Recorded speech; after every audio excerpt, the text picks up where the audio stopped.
Acceleration test time in the Tesla.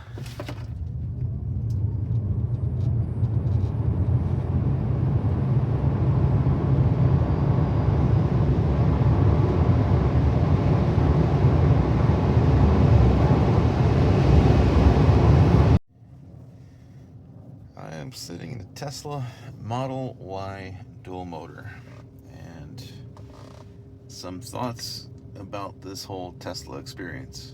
I have been renting this vehicle since Friday night. It is now Sunday night. I will be taking it back here soon.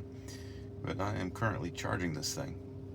And you can see that $6 is the session cost, and $6 gets you roughly 50 miles. Now, that's not entirely accurate, as once you start driving, that number will drop pretty quickly, is what I've noticed pretty much everywhere with this thing. Unless you're going down a hill, that's the only time where you seem to maintain a decent or maybe consistent range numbers. So if you end up climbing up a hill, you watch those numbers tank really, really fast.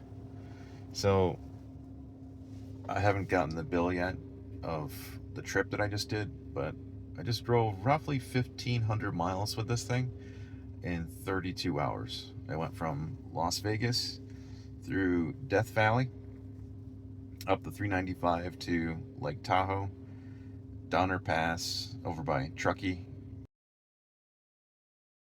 California.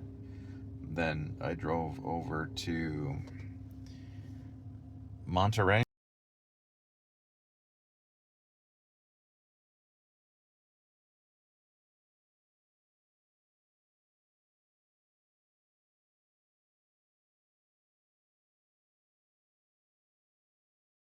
Passing by San Francisco, in Carmel by the sea.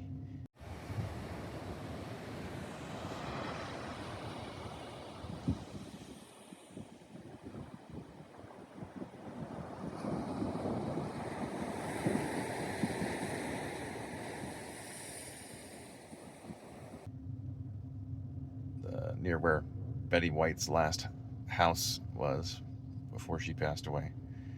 And then I drove down by Bakersfield, looped around the bottom of the Sierras over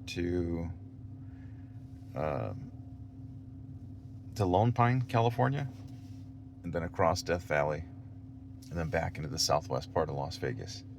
So pretty good loop. I'll put some cuts in there from that. But as far as the electric car driving experience, charging takes a long time. A huge time penalty of charging. I don't know what the total time for the last 1,500 miles that I've done, but I could have done that 1,500 mile trip a lot faster. Like, well under a day's range faster had I not had to stop to charge constantly. And then the economy, it doesn't pencil out. It's, if I had to guess, it's probably somewhere in the neighborhood of, in a, like if you were to convert to miles per gallon, we should really be doing how many dollars per mile that you spend in reality. But in miles per gallon, I would say it's probably like maybe 25 to maybe 30 miles per gallon at best. Um, Maybe if you are around town just doing short hops where you're not doing high speed highway work, climbing mountains, where wind drag, as well as basically hauling extra weight by going up a mountain, extra battery drain. Yeah, I could see this being a really nice option in a city, especially if you had a decent charger set up at home and you weren't traveling very far. This thing is incredibly quick. Um, I've posted up many videos about the van that I have, and that thing is very fast, and not just for a van, just in general. That thing it's a rocket. And when it gets done, after the rebuild that it's going through right now, it's going to be a lot faster, especially now that the transmission will be able to handle the power. So, um, yeah, but this thing, very, very quick, very easy to pass people anywhere, um, leave people at a stoplight, whatever. I mean, it's just very, very quick. And I'll post up some clips of the acceleration.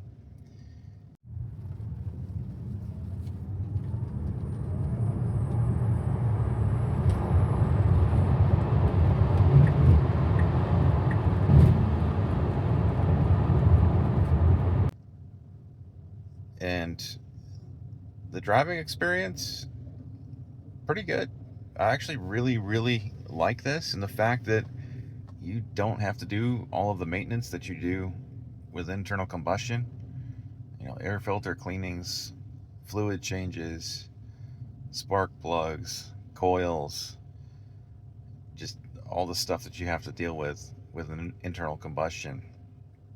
And then apparently, because this uses regenerative braking, you almost never have to replace the brakes on these things either. So that's huge. And then the driving experience, it's so seamless because you're not shifting. So that's very relaxing. I mean, that's part of the reason why I ended up leaving yesterday morning. Didn't really have a plan and ended up doing a 1,500 mile in 32 hours drive. So the driving experience, very relaxing, very easy. Once you figure out all the controls, this is my first time driving one of these. And then incredibly quick. So I can definitely see where the argument for this being very like soulless and like an appliance, I 100% get that. It is not an engaging driving experience. But when you hammer the throttle and this thing pushes you in the seat, it's usually going to leave you with a smile every single time. So that's been a heck of a lot of fun. So I've enjoyed it. It's been very nice. It's been relaxing. Um, I'm actually looking forward to when the vehicles will charge a lot faster. Oh, and with driving this thing, one of the things that I don't like with the limited range is that I like to do a lot of spontaneous exploring. With this thing, you're always worrying about where you're going to charge. So if you do something spontaneous, you're cutting into your range of going to the next charging station. And the way that you set this thing up is that you use your navigation, you say where you want to go, like, like Los Angeles, and then it sets up a route for you, and it tells you where you will stop and for how long you will charge at each location. But say that you're on your way to Los Angeles, and then you see something that you want to go check out, or you want to go do a little side quest activity. Yeah, you got to go into your map and add it, and then it'll make adjustments. But I don't want to have to deal with that personally. I like to do things very spontaneously. So when I was on the road, I couldn't do that because I was too worried about where I had to go to charge. So I wasn't too keen on that deal. But um, but it's pretty cool. I quite enjoyed the experience. I'm definitely um, I'm on board with owning something like this eventually. It's got to be able to go off road. It can't be ugly like a Cybertruck. It's got to have big range, and it's got to be able to charge faster. I don't want to be sitting at chargers for hours out of my day to do a big road trip. And I love myself a big road trip. So, yeah, I really had a blast driving this thing. And I would definitely consider getting an electric vehicle when they iron it out a little bit more, make it a little more convenient, better range, faster charging. Then also, just with this specific vehicle, ran into some issues with the cruise control. I gave up on the autopilot beta tester, whatever, hands-free, self-driving. That was constant issues. And then regular cruise control would run into issues too. When you tried to go around a corner, the thing would just all of a sudden shut off and then slam the brakes on you. Same with going over like dips in the road. It would just shut off. Like it couldn't understand what was going on. It would just shut off and then slam the brakes on you. So super annoying the way that it would randomly do that. Just it would cut out the cruise control and then slam the brakes. So that's never happened on any other vehicle that I've driven. And I drive a lot. I drive for work. I drive for fun, and I rent a lot of vehicles. So yeah, this was a little bit of a letdown there. But overall, I had a really good time, despite sitting in the car charging a lot, like right now. Anyway, that wraps up this little sort of thought gathering on this Tesla Model Y dual motor. And I didn't top speed test it because it's got a wheel out of balance. There's something wrong with one of the tires. So I did hit 120 a couple of times, and I don't know if that is the actual top speed, if it's limited. I didn't check, but it gets there fairly quick. So yeah, pretty good work with what Elon Musk is doing with the Teslas.